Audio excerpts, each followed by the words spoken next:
Hello everyone, welcome to my channel code story with Mike. तो आज हम अपने ग्राफ्स प्लेलिस्ट का वीडियो नंबर 14 करने जा रहे हैं। ठीक है, हार्ड लेवल का क्वेश्चन है। Question is very tough and very good also. ठीक है, लीड कोड नंबर 2421। और इससे पहले मैं आपको बता दूं कि ग्राफ कंसेप्ट्स का मेरा एक प्लेलिस्ट है, ग्राफ कंसेप्ट्स एंड क्वेश्चंस नाम का। पहले वो पढ़ लो, ज़रूरी है, उसके बाद इन सब क्वेश्चंस को सॉल्व करना। तो मैंने उसमें DSU पढ़ाया है, डिसजॉइंट सेट यूनियन, जो डेटा स्ट्रक्चर होता है वो पढ़ाया है, उसी से ये क्वेश्चन बनेगा। तो वो पढ़ कर आ जाओ। ठीक है, अब आते हैं क्वेश्चन पे। क्वेश्चन का नाम है number of good paths, it has been asked by Google. ठीक है, क्वेश्चन का इनपुट और आउटपुट देखकर समझते हैं कि क्वेश्चन क्या है। ठीक है, तो क्वेश्चन समझना बहुत आसान है। ठीक है, क्वेश्चन में दे रखा है, ये वैल्स नाम का अरे दे रखा है। इसका मतलब क्या हुआ कि ज़ीरोथ नोड, ये इंडेक्स लिख देता हूँ, 0 1 2 3 4 एन साइज़ होगा इसका।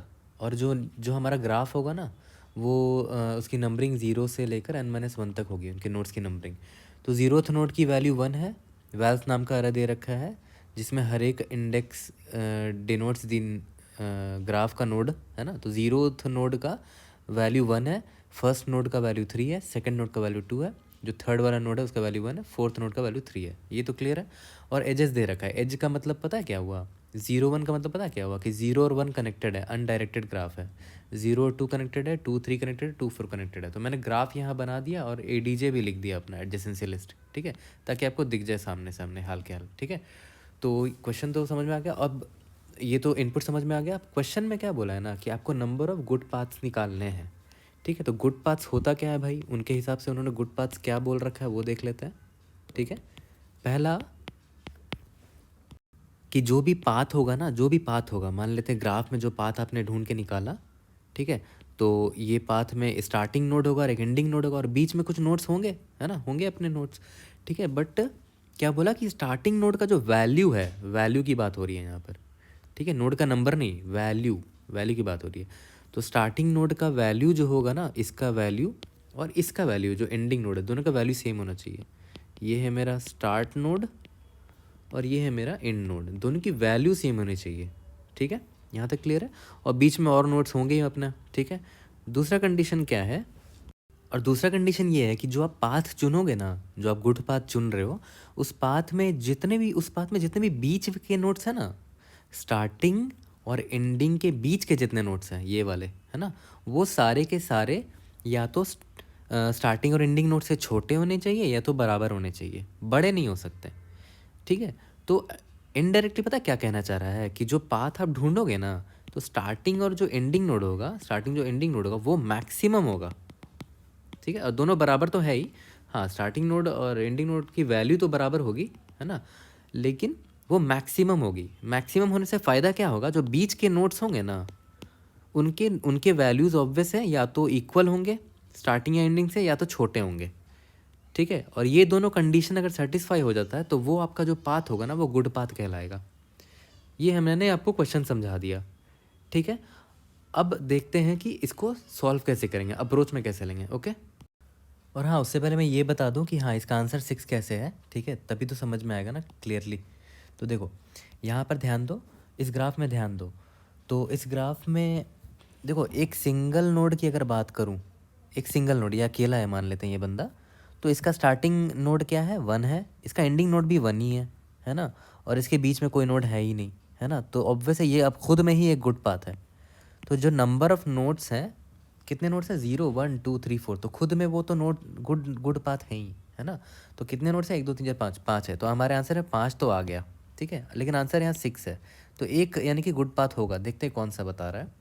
तो गुड पाथ में मैंने क्या बोला था कि स्टार्टिंग और एंडिंग नोड इक्वल तो होने चाहिए, वैल्यूज़ इक्वल तो होने चाहिए। तो ऑब्वियस बात है कि दो नोड्स वैल्यूज़ तो इक्वल होने चाहिए ना। तो देखो, तो कौन से दो दिख रहे हैं क्या नोड जिनके वैल्यूज़ इक्वल है, एक ये दिख गया फोर्थ वाला नोड, और एक फर्स्ट वाला नोड, दोनों का वैल्यू 3 है। ठीक है, और भी ऐसे हैं क्या, हाँ ये है ना थर्ड वाला नोड, इसका वैल्यू 1 है, और जीरोथ वाला नोड, इसका भी वैल्यू 1 है ना। तो देखते हैं गुड पाथ बन रहा है कि नहीं। तो एक काम करते हैं, 3, इसका वैल्यू 3 है, इसका वैल्यू 3 है, एक गुड पाथ बनाने की कोशिश करते हैं। यहाँ से यहाँ से यहाँ से यहाँ से गए।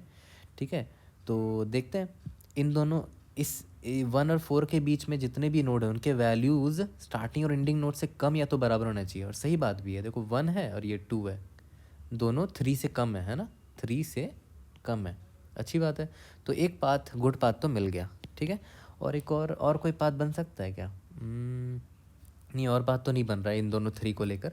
1 को लेकर देखते हैं पाथ बनता है कि नहीं। 1 से कहाँ कहाँ जा सकते हैं? पहले तो इस पाथ को हटा देते हैं ना, जो हमने ऑलरेडी सॉल्व कर लिया, ठीक है। 1 वाले को उठाते हैं। स्टार्टिंग नोड मेरा 1 है, इसको एस मान लेता हूँ, और एंडिंग नोड मेरा 1 ही होना चाहिए, ई मान लेता हूँ इसको, ठीक है, ई मान लेता हूँ। देखते हैं गुड पाथ है कि नहीं। स्टार्टिंग और एंडिंग नोड इक्वल है क्या? हाँ, दोनों का वैल्यू 1 है। लेकिन बीच में जो नोड्स आए उनके वैल्यूज़ स्टार्टिंग और एंडिंग नोड से छोटे या तो बराबर होना चाहिए। लेकिन भाई ये देखो, ये तो 2 है, बड़ा हो गया, यानी कि ये गुड पाथ नहीं है ना। तो हमारा एक ही गुड पाथ मिला हमें, तो हमारा आंसर देखो 6 हो गया। यही हमारा आंसर था, ठीक है। तो अब तो समझ में आ गया। अब आते हैं हमारे इंट्यूशन बिल्डिंग पे, ओके। पता है देखो, ये मैंने ये इनपुट लिया है, और मेरे मन में सबसे सिंपल अप्रोच क्या आया था कि मैं ना क्या करूँगा, सबसे पहले सबसे बड़ा वाला वैल्यू ले लूँगा, ठीक है। ये जो ग्राफ मैंने बनाया ना अभी, तो ग्राफ की नंबरिंग कर दी है 0 1 4, ये ग्राफ का नाम है। और जो उनके वैल्यूज़ हैं ना, वो देखो ऊपर ब्रैकेट में लिखा है, हरा हरा ग्रीन ग्रीन, ठीक है। और मेरे मन में अप्रोच ये आया कि जो सबसे बड़ा वैल्यू होगा पहले उसको ले लेते हैं। सबसे बड़ा वैल्यू कौन सा दिख रहा है भाई? 7 दिख रहा है मुझे, देख रहे हो, सबसे बड़ा वैल्यू 7 है, ठीक है। सबसे बड़ा वैल्यू 7 है, यहाँ तक ठीक है। तो ऑब्वियस ही बात है, अगर ये मैक्सिमम है, पूरे पूरे ग्राफ में मैक्सिमम वैल्यू 7 है, तो देख लेता हूँ कि और कौन है भाई ग्राफ नोड जिसके पास सेम 7 की वैल्यू हो। दिख रहा है क्या? हाँ, ये रहा यहाँ पर, है ना। यानी कि ये दोनों नोड की वैल्यू सेम है, ठीक है। और भी कोई 7 वाला है क्या? नहीं, नहीं है। तो मैंने क्या बोला कि सबसे सिंपल अप्रोच पता है मेरे मन में क्या है, कि मैं सबसे मैक्सिमम वैल्यू पहले उठा लूँगा, सबसे मैक्सिमम वैल्यू। तो ये तो गारंटीड होगा ना कि भाई ये अगर मैक्सिमम है, तो मैं कोई भी पाथ से जाऊँ, कोई भी पाथ से जाऊँ, तो मुझे मिडल में जो भी नोट्स मिलेगा ना, मिडल में मुझे जो भी नोट्स मिलेगा, मैं क्या करूँगा? ऑब्वियस है, वो छोटे होंगे या तो इक्वल होंगे मेरे इस स्टार्टिंग और एंडिंग नोट से। क्यों? क्योंकि स्टार्टिंग और एंडिंग नोड मैक्सिमम है पूरे ग्राफ का 7। तो तुम कोई भी ग्राफ कोई भी पाथ चुन लो। इसको चुन लिया मैंने, सॉरी, यहाँ से स्टार्ट कर रहे हैं ना, इसको चुन लिया मैंने, ठीक है। और इसके बाद और भी कोई पाथ आ सकता है क्या? अच्छा, यहाँ पर और पाथ है नहीं, बट हो सकता और पाथ आ जाता बीच में। तो आई एम 110% श्योर कि वो गुड ही पाथ होगा। क्यों गुड पाथ होगा? क्योंकि मैंने जो वैल्यू उठाया है ना, वो एकदम मैक्सिमम वाला उठाया है, ठीक है। और दोनों को कनेक्ट करूँगा तो जो पाथ मिलेगा ना, वो 110% मुझे गुड पाथ ही मिलेगा, ठीक है। यहाँ तक क्लियर है? तो यहाँ पर 7 वाले वैल्यू वाले नोड सिर्फ 2 ही थे ना। अब मान लेते हैं कि 7 वैल्यू वाले नोड मल्टीपल होते हैं। एक नोड ये होता, एक और नोड ये होता, एक नोड ये होता, तो इसका भी वैल्यू 7 है, इसका भी वैल्यू 7 है, इसका भी वैल्यू 7 है, ठीक है। तो बहुत सारे पाथ बन सकते थे, है ना। मैं इन दोनों को कनेक्ट करके एक पाथ बना लेता, ठीक है। एक तो पाथ ये मिल गया, फिर मैं इन दोनों को कनेक्ट करके एक पाथ बना लेता, ठीक है। और मैं फिर इन दोनों को कनेक्ट करके पाथ बना लेता। यहाँ तक क्लियर है?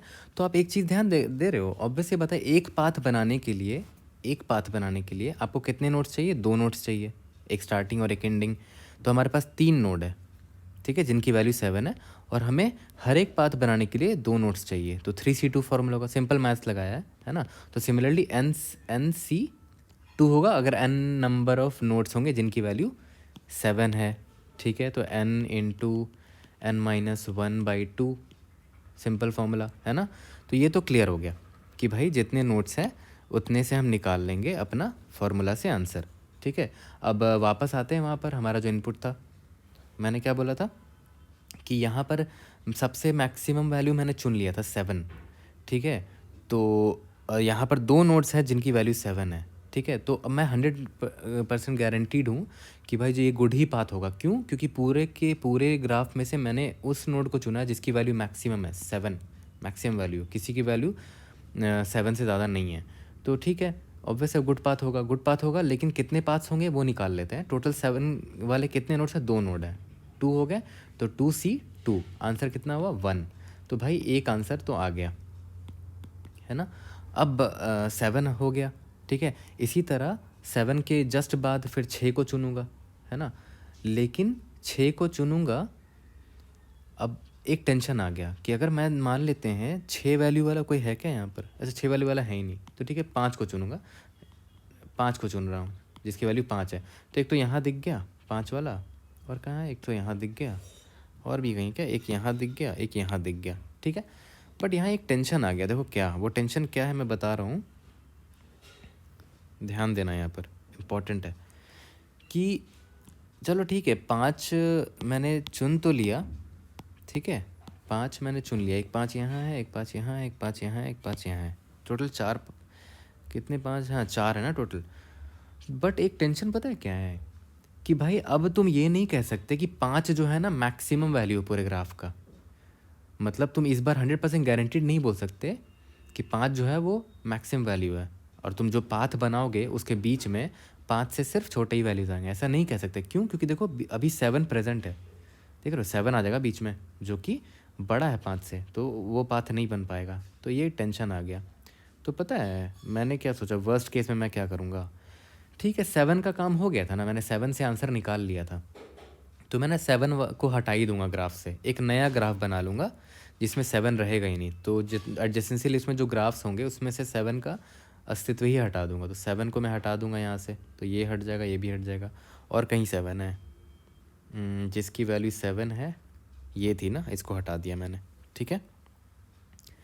तो मेरे पास अब एक ये कंपोनेंट मिल गया। अब एक्चुअली जो मैं नया ग्राफ बनाऊंगा ना, जो मैं नया ग्राफ बनाऊंगा वो 2 ग्राफ बन जाएंगे, 2 कंपोनेंट वाले ग्राफ, एक ये ग्राफ बन जाएगा और एक ये ग्राफ बन जाएगा, ठीक है। तो ठीक है मैं दोनों ग्राफ में निकाल लूँगा। एक तो इस ग्राफ में देखूंगा कि अच्छा एक ही नोड है, ठीक है, एक ही नोड है जिसकी वैल्यू 5 है, ठीक है। तो ये ख़ुद में ही एक अपना गुड पाथ है, तो एक तो आंसर यहाँ से आ जाएगा। और यहाँ पर मैं फिर से क्या करूँगा, मैक्सिमम वैल्यू पूरे ग्राफ में सारे नोड्स में से उस नोड को चुनूंगा जिसकी मैक्सिमम वैल्यू है। मैक्सिमम वैल्यू कौन है भाई, 5 है, और अभी मैं गारंटीड हूँ कि 5 ही है मैक्सिमम वैल्यू, है ना, क्योंकि 7 जो था उसको मैंने हटा दिया। तो मैं आँख बंद करके 5 को चुन के कोई भी पाथ में चला जाऊँ, कोई भी लिटरली कोई भी पाथ में चला जाऊँ, उस पाथ में जिसका स्टार्टिंग और एंडिंग 5 हो, कोई भी पाथ में चला जाऊँ, मैं 100% श्योर हूँ कि मुझे गुड पाथ मिलेगा, क्योंकि 5 मैक्सिमम वैल्यू है। बीच में जो भी वैल्यू आएंगे, तो यहाँ पर 1 आया तो छोटा है, या तो छोटा या तो इक्वल होगा, ठीक है। तो ये तो हम बड़े अच्छे से कर लिया हमने। तो यहाँ कितने पाथ मिलेंगे, टोटल कितने ऐसे नोड है जिनकी वैल्यू 5 है, 3 नोड है, तो 3C2 कर देंगे, है ना। तो 3C2 की वैल्यू क्या होगी, 3 इंटू 2/2, तो आंसर आएगा 3। ऐसे 3 पाथ मुझे मिल जाएंगे जो गुड पाथ होंगे। यहाँ तो क्लियर हो गया।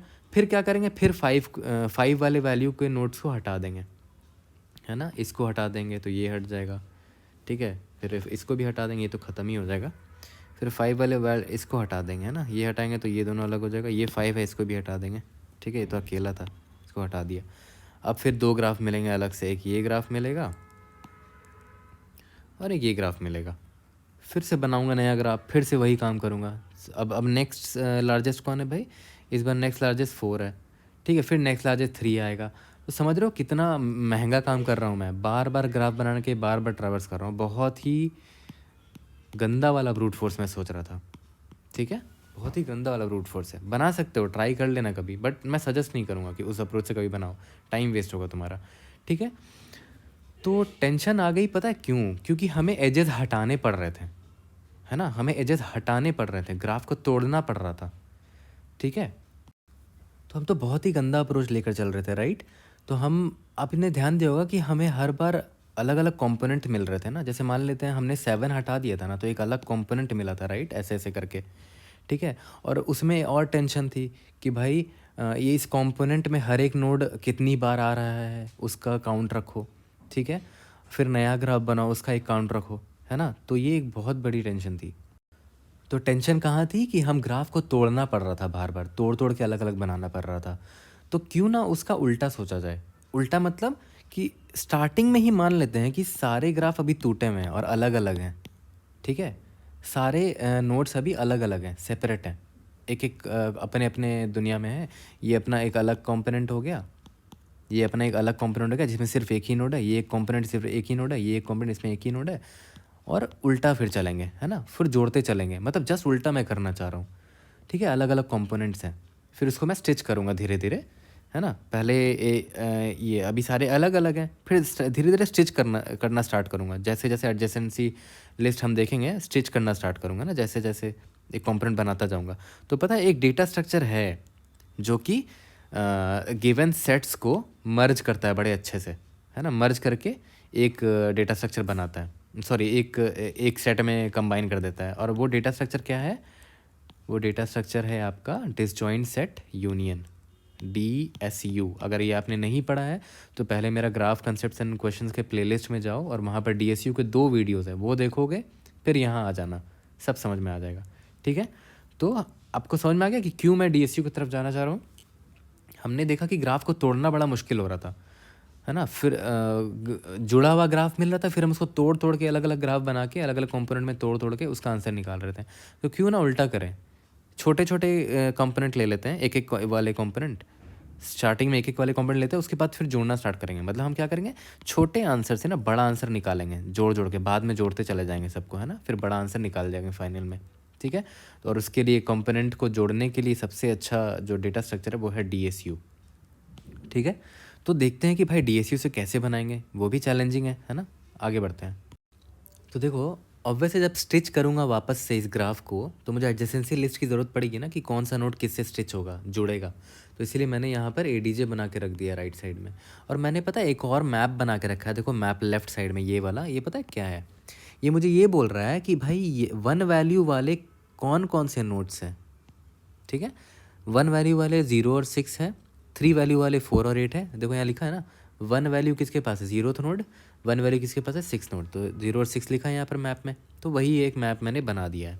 ठीक है, तो चलो अब स्टार्ट करते हैं। ठीक है, देखो वैल्यू 1 वाले कितने नोड्स हैं, 0 और 6 हैं। ठीक है, तो एक काम करते हैं ना, वैल्यू 1 को पहले पकड़ते हैं। वैल्यू 1 को पकड़ा मैंने, और मैं देख रहा हूँ कि कौन कौन से नोड्स है भाई जो जिसकी वैल्यू 1 है, 0 और 6 है।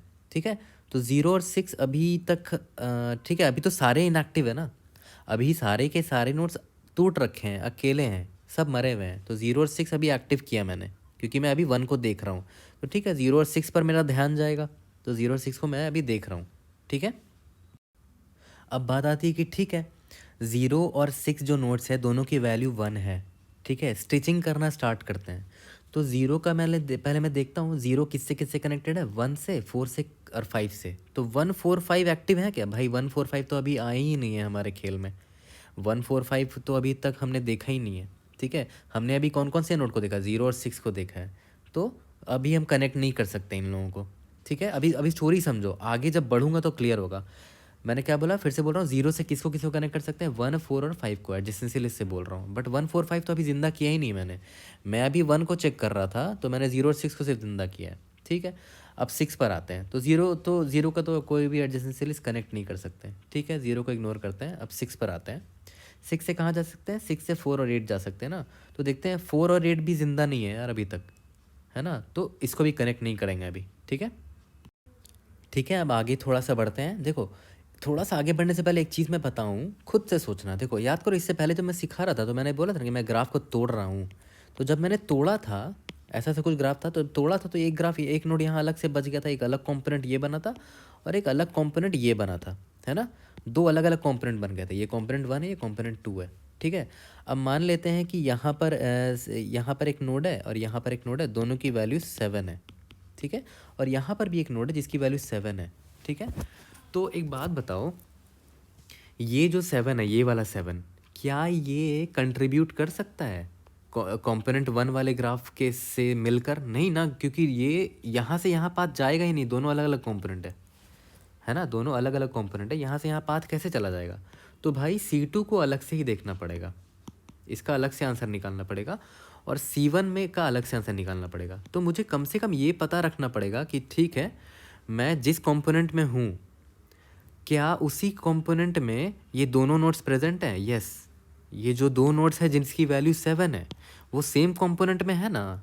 ठीक है, सेम कंपोनेंट में है ना, तो मैं इन दोनों को मिला के आंसर निकाल सकता हूँ। ठीक है, 2C2 करके, है ना। चलो ठीक है, ये तो बात समझ में आ गई। तो यार अब मैं थोड़ा सा DSU वाला बात करूँगा, जो DSU का टॉपिक है उस पर बात करूँगा। ठीक है, आपको याद है मैंने वहाँ सिखाया था कि किसी भी नोड का मैं ये पता कर सकता हूँ कि वो किस कंपोनेंट को बिलोंग करता है, और हर एक कंपोनेंट को का एक रिप्रेजेंटेटिव होता था, लीडर होता था, लीडर बोल तो पेरेंट होता था, तो वो तो हम पता कर सकते हैं। तो मान लेते हैं ये नोड है, इसका पेरेंट कौन है भाई? ये बंदा, इसका नाम रख लेते हैं पी रख लेते हैं।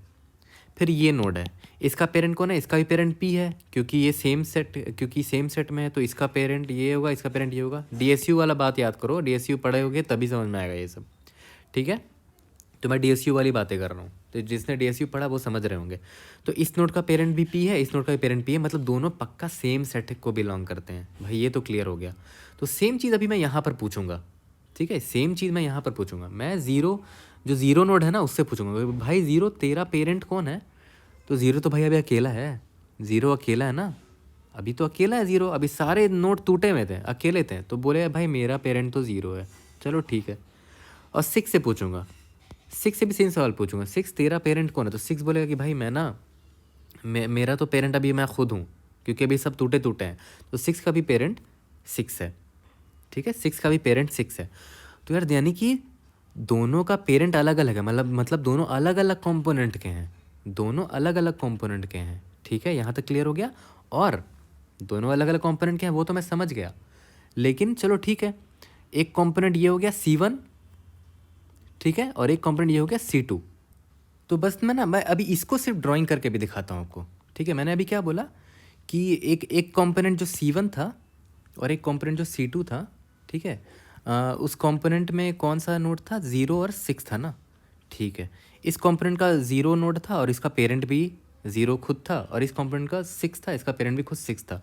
दोनों का वैल्यू क्या था, 1 था, चलो ठीक है, दोनों का वैल्यू 1 है, बट दोनों अलग अलग कॉम्पोनेंट में है भाई, ये एक अलग कॉम्पोनेंट, ये एक अलग कॉम्पोनेंट है, ठीक है। तो कितने नोड है भाई कंपोनेंट 1 में, जिसका वैल्यू 1 है, एक ही है। तो क्या पाथ बन पाएगा, 1C2 का आंसर नहीं निकल सकता, तो ये तो एक भी पाथ नहीं बनेगा भाई, ऑब्वियस है, दो नोड तो चाहिए वन पाथ बनाने के लिए। अब C2 के पास आता हूँ, कितने ऐसे नोड है जिसका वैल्यू 1 है, सिर्फ एक ही नोड है भाई, 1C2 का आंसर निकल सकता है, नहीं निकल सकता, ऑब्वियस बात है, हमें दो नोड चाहिए होंगे पाथ बनाने के लिए, ठीक है। ये चीज़ क्लियर हो गया। इसका मतलब यहाँ से हमें कोई भी पाथ नहीं मिला, यहाँ पर हमें कोई भी पाथ नहीं मिला, ठीक है, कोई बात नहीं। हम क्या करते हैं, 1 को अभी 1 से कुछ आंसर नहीं मिला, तो 1 को हमें इग्नोर मारा। अब हम आगे बढ़ते हैं, ठीक है, अब हम आगे बढ़ते हैं। अब मैं आ गया इसके पास, 3 के पास आ गया, ठीक है, अब मैं 3 के पास आ गया।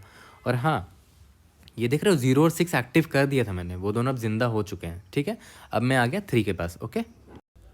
अब देखो 3 से भी, 3 पे कौन कौन से नोट्स हैं, कौन कौन से नोट है जिसकी वैल्यू 3 है, 4 है और 8 है। तो ठीक है, 4 और 8 के पास जाते हैं, अब उनको बोल देते हैं कि भाई तुम लोग पर अब निगरानी है मेरी, तुम लोग अब ज़िंदा हो जाओ, उठ जाओ, सोए हुए थे अब उठ जाओ। तो ठीक है, स्टिचिंग करना देखते हैं, स्टिचिंग पॉसिबल है क्या। 4 से कहाँ कहाँ जा सकते हैं, 0 जा सकते हैं और 6 जा सकते हैं। 0 जा सकते हैं, अच्छा 0 तो ऑलरेडी एक्टिव है तो स्टिच कर सकते हैं इसको, मतलब ठीक है, 0 एक्टिव हो चुका था। 4 से और 6 भी जा सकते हैं। 6 एक्टिव है क्या, यस यस यस, 6 भी एक्टिव है, 6 को भी कनेक्ट कर देते हैं। चलो बहुत बढ़िया, 4 की बात होगी। अभी 8 के पास आते हैं, 8 के पास आते हैं। 8 से 6 जा सकते हैं। 6 एक्टिव है क्या, यस 6 एक्टिव है, तो कनेक्ट कर दिया इन दोनों को भी, ठीक है। अब देखो, अब कनेक्ट तो कर दिया, ठीक है, कनेक्ट स्टिचिंग कर दी हमने। अब फिर से इन लोगों से सेम सवाल पूछेंगे। मैं 4 से पूछूंगा कि भाई 4 तेरा पेरेंट कौन है। तो 4 बोलेगा, याद करो मैंने स्टिचिंग किया, मतलब मैंने उनको मर्ज किया है एक एक कंपोनेंट में, ठीक है। तो डीएसयू में आप पढ़ोगे तो देखना, हम मर्ज करते हैं, यानी कि यूनियन निकालते हैं डीएसयू में। तो हमने यूनियन किया होगा, तो यूनियन करने की वजह से हमें एक ये कंपोनेंट मिल गया होगा, ठीक है। और ये एक ही कंपोनेंट है, देखो सारे कनेक्ट हो गए हैं। आप यूनियन डीएसयू पढ़ोगे तभी आप समझ पाओगे कि ये सारे को जब मैंने मर्ज किया होगा तो सारे एक कंपोनेंट में बन गए होंगे, ठीक है। और इसका लीडर कोई होगा, इसका लीडर मान लेते हैं 0 होगा, कोई एक ही लीडर होता है, ठीक है, एक सेट का, एक कंपोनेंट का, ठीक है। तो मैं 4 से पूछूंगा, भाई 4 तेरा पेरेंट कौन है। तो 4 बताएगा, मैं डीएसयू में एक फंक्शन होता है फाइंड, उससे पता चल जाता है कि कौन पेरेंट है उसका, ठीक है। तो 4 का पेरेंट कौन है, 4 का पेरेंट 0 है, चलो ठीक है, अच्छी बात है। तो एक कंपोनेंट 1 मिल गया, C1, जिसका पेरेंट 0 है। अब 8 से पूछता हूँ, 8 तेरा पेरेंट कौन है।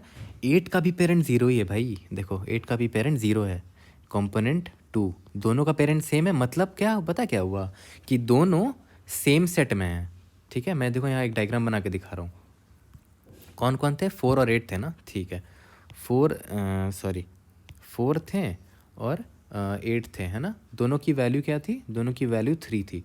और मैंने ये पता कर लिया कि दोनों का पेरेंट सेम है, मतलब पक्का दोनों सेम कंपोनेंट में होंगे, पक्का दोनों सेम कंपोनेंट में होंगे, ठीक है। यहाँ तक क्लियर हो गया? तो सेम कंपोनेंट में है तो बहुत अच्छी बात है ना? तो बहुत अच्छी बात है, एक ही कंपोनेंट हुआ सी, ठीक है। अब एक बात बताओ, इस कंपोनेंट में कितने ऐसे नोड्स है जिसका वैल्यू 3 है? 2 ऐसे नोड्स है जिसका वैल्यू 3 है, 2 ऐसे नोड्स है जिसका वैल्यू 3 है, और हमें 2 चाहिए ही होता है एक पाथ बनाने के लिए, 2C2। इसका आंसर क्या होगा? 1। यानी कि एक पाथ पक्का होगा जो गुड पाथ होगा, है ना, जिसकी वैल्यू 3 होगी।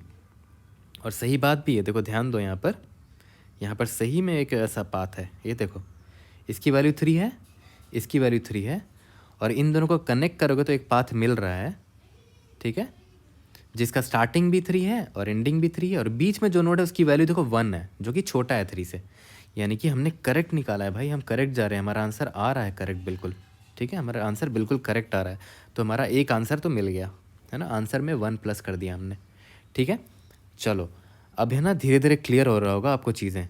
अगर आपने DSU पढ़ा है, लेकिन मैं फिर से रिपीट करूँगा, DSU पढ़ा है तभी आपको क्लियर होगा ये सब, है ना। अब आगे बढ़ते हैं, ठीक है। अब आ जाते हैं 4 में, ठीक है, 4 के पास आते हैं।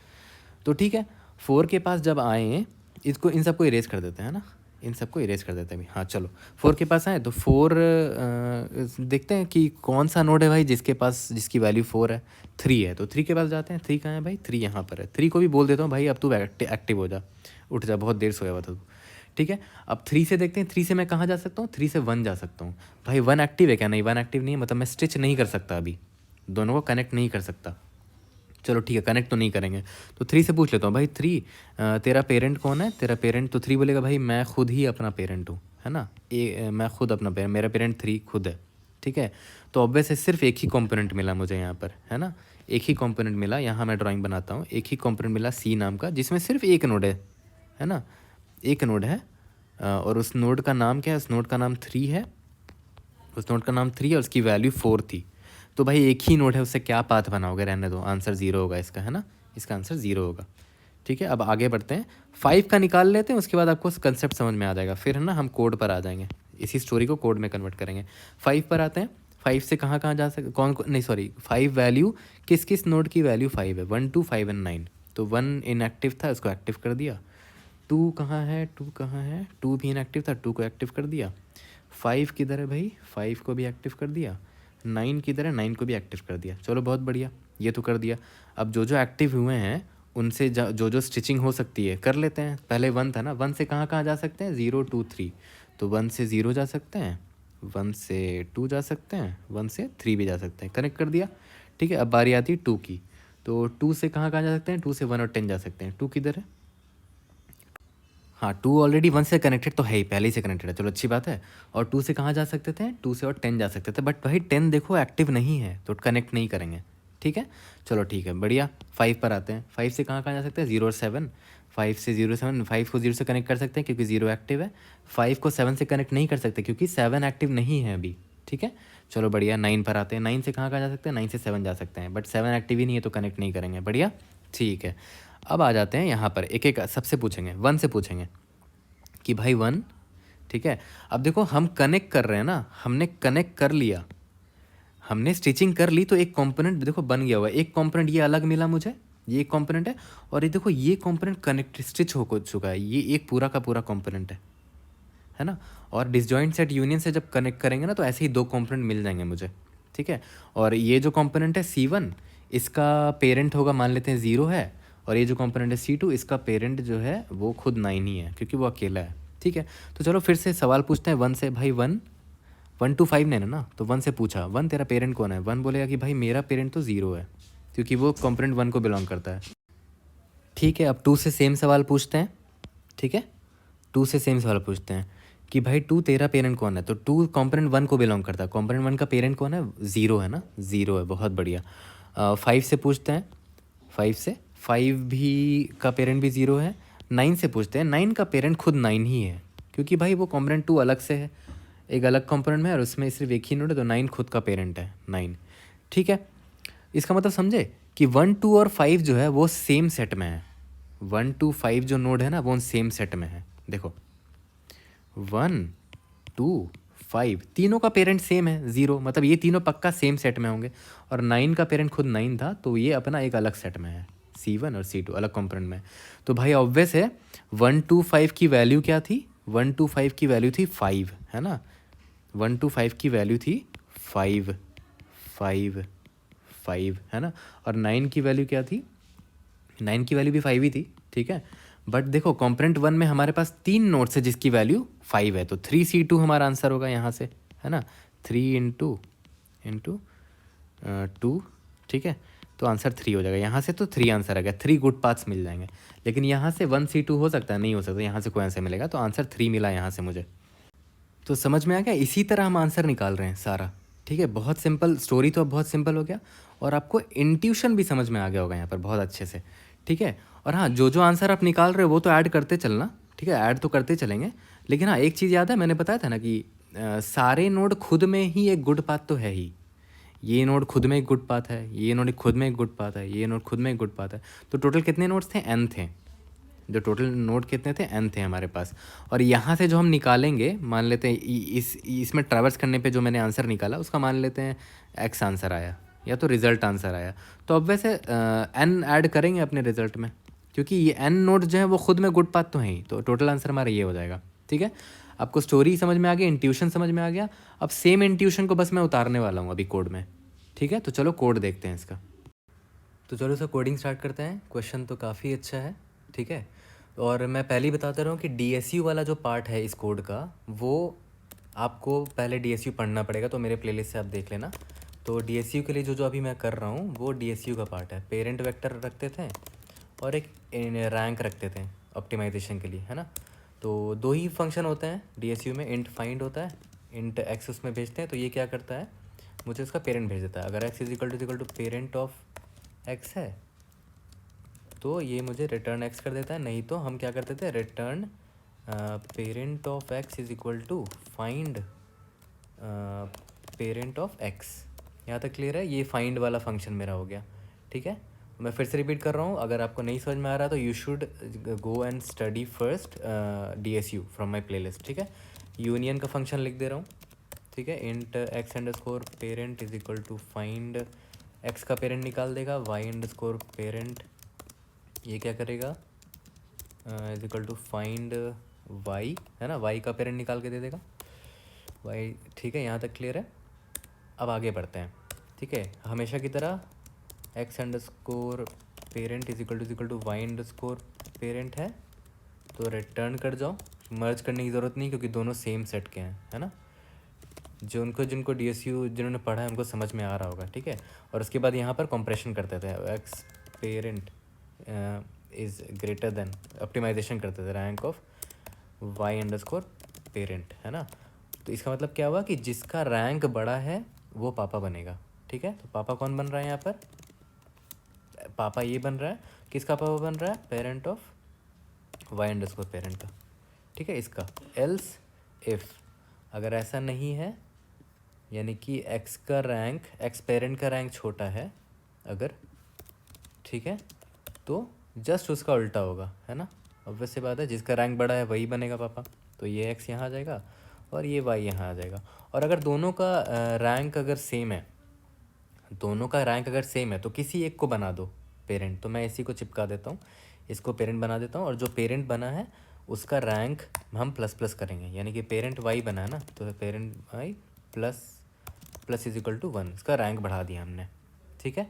तो ये हमारा यूनियन लिखा गया, ये भाई पूरा का पूरा ये DSU का पार्ट था, ठीक है। और चलो कोड में आते हैं, वैल्स डॉट साइज़ हो गया, और इनिशियलाइज़ करते थे हमारे DSU को, ये भी DSU का पार्ट है।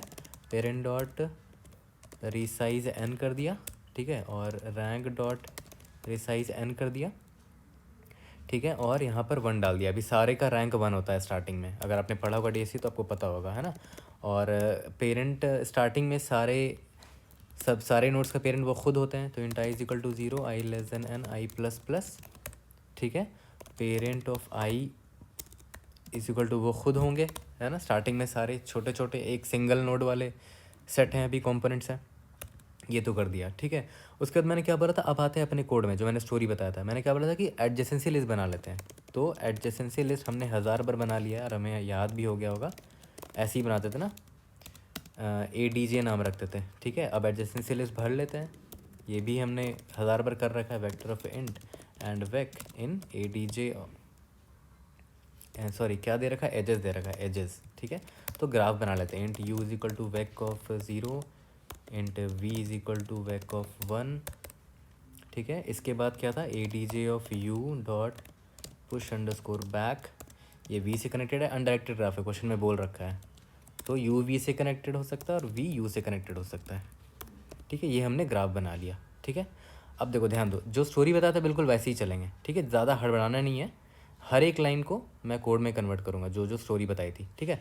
उसके बाद मैंने क्या बोला था कि भाई एक ऐसा मैप बनाऊँगा जो वैल्यू वर्सेस कौन कौन से नोड्स है जिनकी ये वैल्यू है, ठीक है। तो बना लेते हैं अनऑर्डर्ड मैप, ठीक है, वैल्यू और कौन कौन से नोड जिसकी ये वैल्यू है, ठीक है। तो इसका नाम क्या रख लें, इसका नाम रख लेते हैं वैल्यू टू नोड्स, है ना, ये ज़्यादा अच्छा नाम है, ठीक है। यहाँ तक क्लियर है। तो चलो इसको भर लेते हैं पहले, int i is equal to 0, i less than n, i plus plus, ठीक है। वैल्यू क्या है भाई, निकाल लेते हैं, वैल्स ऑफ आई, यानी कि जो ith नोड है ना उसकी वैल्यू ये वैल्यू है ना। तो मैप में भी डाल लेते हैं, val underscore to underscore nodes, ठीक है। वैल्यू क्या है, ये है, और कौन से नोड की ये वैल्यू है, पुश बैक ith नोड की ये वैल्यू है। अभी तक देख रहे हो एकदम स्टोरी के हिसाब से कोड चल रहा है, nothing new, nothing more, nothing less, ठीक है। तो चलो ये तो हमने बना लिया। और याद करो मैंने बोला था रिजल्ट तो एन तो होगा ही होगा, क्योंकि सारे नोट्स खुद में गुड पाथ हैं, है ना, तो एन तो होगा ही होगा। बाकी जो आंसर आप निकालेंगे उसको हम ऐड करते चलेंगे इसी में, ठीक है। वेक्टर ऑफ, फिर हमने बुलियन रखा था, क्यों, एक्टिव देखने के लिए कौन से नोड हमने एक्टिव किया है। तो टोटल एन नोड्स थे, और स्टार्टिंग में सारे नोड्स इन एक्टिव हैं। यहाँ तक क्लियर है, ठीक है। अब आ जाते हैं हमारा मेन पार्ट, है ना, क्या था भाई, ऑटो एंड आईटी क्या करते थे, ये जो वैल्यू टू नोड्स है इसी पे तो ट्रेड कर रहे थे, हर एक वैल्यू को चुन रहे थे, है ना। तो auto and IT value two nodes पे ट्रेड करते थे, ठीक है। और कौन कौन से नोड्स है जिनका ये वैल्यू है, ठीक है, वो निकाल लेते थे, int nodes is equal to i t dot second, है ना। वो सारे नोट्स को पकड़ रहे थे एक एक करके, ठीक है। तो सारे नोट्स को मैंने इस नोट्स में स्टोर कर लिया, अब एक एक करके सबको पकड़ेंगे, ठीक है। For int and you in notes, ठीक है, सारे नोट्स को मैं पकड़ रहा हूँ। अब देखो ध्यान दो, मैं क्या कोशिश करता था कि सारे नोट्स को पहले मैं देख लेता हूँ कि कौन कौन से एडजेसेंट एज हैं उसके, ठीक है, एडजेसेंसी लिस्ट से चेक कर लूँगा और स्टिच करने की कोशिश करूँगा। तो for int and V A d j of you, ठीक है, कौन कौन से एजेस वो पता कर लूँगा। लेकिन कब स्टिच कर सकता हूँ, जब एक्टिव होगा, ये जो वी है वो अगर एक्टिव है ना, अगर ये एक्टिव है तभी आप मर्ज कर सकते हो, तभी आप स्टिचिंग कर सकते हो। तो मर्ज करोगे, मर्ज करने का मैंने फंक्शन लिख रखा है ऊपर ही, ठीक है, यू कॉमा वी को मैं मर्ज कर दूंगा, ठीक है। और हाँ, मैंने अभी यू पर विजिट किया ना, तो ऑब्वियसली यू को एक्टिव करना पड़ेगा, है ना, एज अंडरस्कोर एक्टिव यू को ट्रू कर दो, ट्रू कर दिया यहाँ पर, ठीक है। अब एक चीज़ याद करो, जितने भी नोट्स होते थे मैं सारे नोट्स का, ठीक है, स्टिचिंग तो कर देता था, फिर लास्ट में क्या पूछता था कि भाई तुम लोगों के लीडर्स कौन है, ठीक है। और उस लीडर से मैं ये पता करता था कि वो कौन कौन से कंपोनेंट को बिलोंग करते हैं, फिर ये पता करता था कि अच्छा उस कंपोनेंट में कितने वैसे नोट्स हैं, काउंट पता करता था, फिर NC2 वाला फॉर्मूला लगाता था, ठीक है, यहाँ तक याद है। तो पहले मैं निकाल लेता हूँ, ठीक है, हर एक नोट्स के जो पेरेंट्स हैं, उस वेक्टर का नाम लिख देता हूँ तुम्हारे पेरेंट्स, है ना, तुम्हारे पेरेंट्स नाम का वेक्टर रख लिया, ठीक है। For int and you in notes, ठीक है, उन नोट्स में सबसे पूछता था कि भाई तुम्हारा लीडर कौन है, ठीक है। तो इंट पेरेंट कौन कौन है ना, पेरेंट कौन है तुम्हारा, किससे पूछते थे, ये यू से पूछते थे, ठीक है, पूछ लिया इससे। और जो मिल गया पेरेंट, तो तुम्हारे पेरेंट्स में मैं उनको स्टोर कर लूँगा, सबके पेरेंट्स को स्टोर करना पड़ेगा ना। तुम्हारे parents dot push underscore back में पेरेंट कौन है को स्टोर कर लिया। यहाँ तक क्लियर है, ये काम तो हो गया, ठीक है। उसके बाद मुझे सारे पेरेंट्स का काउंट मिल गया कि चलो ये सारे नोट्स इन पेरेंट्स के पास है, तो सारे पेरेंट्स का ये देखना पड़ेगा कि कौन कौन से पेरेंट्स सेम हैं, ठीक है। और वो पेरेंट्स अगर सेम है तो वो मतलब सेम कंपोनेंट में रहे होंगे, और फिर उनका काउंट भी निकालना पड़ेगा। तो सेम पेरेंट का काउंट निकालने के लिए ऑब्वियस सॉर्ट कर लेंगे तो बेटर होगा हमारे लिए, है ना। तो सॉर्ट बिगिन तुम्हारे पेरेंट्स को के लिस्ट को सॉर्ट कर देते हैं, है ना, तुम्हारे पेरेंट्स एंड। ठीक है, हमने सॉर्टिंग कर दिया तो काउंट निकालने में आसानी होगी। ठीक है, यहाँ तक ठीक है। एंड अब साइज़ निकाल लेते हैं। साइज़ कितना है भाई, तुम्हारे पेरेंट्स डॉट साइज़, तुम्हारे पेरेंट्स डॉट साइज़। ठीक है, निकाल लिया, साइज़ निकाल लिया। चलो उस पर इटरेट मारते हैं और काउंट निकाल लेंगे फिर। And j is equal to 0, j less than size, j plus plus. ठीक है, स्टार्टिंग में तो काउंट 0 होगा, ठीक है, इस पेरेंट का।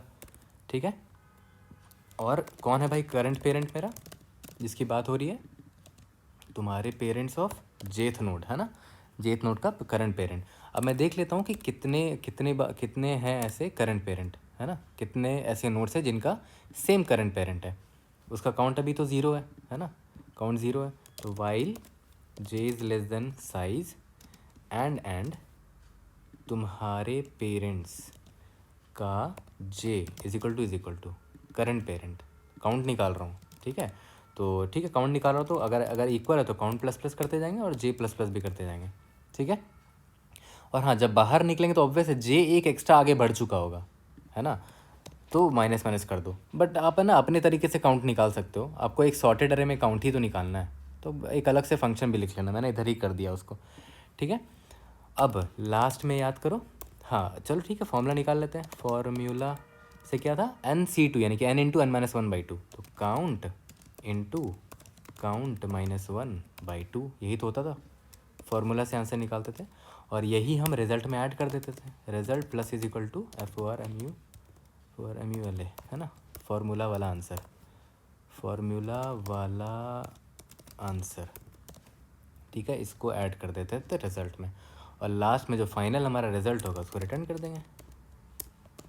ठीक है, बहुत ही लंबी स्टोरी थी बट क्वेश्चन बहुत ही अच्छा है। ठीक है, टू बी ऑनेस्ट ये क्वेश्चन मुझसे नहीं बना, एक बार में, दो बार में, तीन बार में भी नहीं बना, बट लास्ट में सोच समझ के काफ़ी पढ़ना भी पड़ा, DSU रिवाइज भी करना पड़ा, फाइनली जाकर बना है। ठीक है, लाइन नंबर 19 किधर है, लाइन नंबर 19 में रिटर्न, अच्छा ये वॉइड होगा ना, हम तो बस मर्ज कर रहे हैं। ठीक है, finally let's see. Unordered map का स्पेलिंग मैंने गलत कर दिया है, unordered map, let's see. Is active, vector bool does not provide a call operator, line number 72 किधर है, is active and false, active v होगा, सॉरी, अरे यार यहाँ ब्रैकेट होगा। ठीक है, माय बैड, काफ़ी लंबा कोड है तो छोटे छोटे मिस्टेक्स होने लाजमी है। देखो वाइल का स्पेलिंग भी गलत कर दिया। ठीक है, apologies for the silly mistakes, but I hope आपको स्टोरी और इंट्यूशन समझ में आया, दैट इज़ वेरी इंपॉर्टेंट यार। ठीक है, ऐसे क्वेश्चन बहुत रेयर होते हैं, नहीं बनता तो बिल्कुल छोड़ देना, रोना नहीं है इस क्वेश्चन के पीछे। ठीक है, ऐसे क्वेश्चन बहुत रेयर होते हैं, बहुत टफ होते हैं।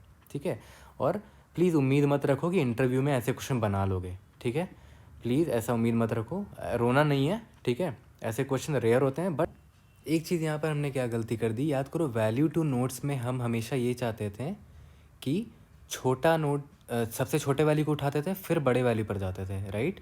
सबसे पहले जो सबसे छोटे वाली तो उसको उठा देते हैं, क्योंकि हम जस्ट उल्टा काम कर रहे हैं ना। तो यहाँ पर मैप की वजह से क्या हुआ, यहाँ पर हमें मैप रखना पड़ेगा। लास्ट टाइम हमने अनऑर्डर्ड मैप रखा था। ठीक है, अब इसको रन करके देखते हैं। This should fix my issue, yes, submit करके देखता हूँ। एक्चुअली गलत हो गया था क्योंकि मैंने अनऑर्डर्ड मैप ले लिया था। ठीक है, ग्रेट, हमने फाइनली सॉल्व कर लिया है। बहुत ही टफ और लंबा क्वेश्चन था। आई होप आपको समझ में आया। कोई भी डाउट होता है please rate in the comment section, I try to help you out. See you guys in the next video, thank you.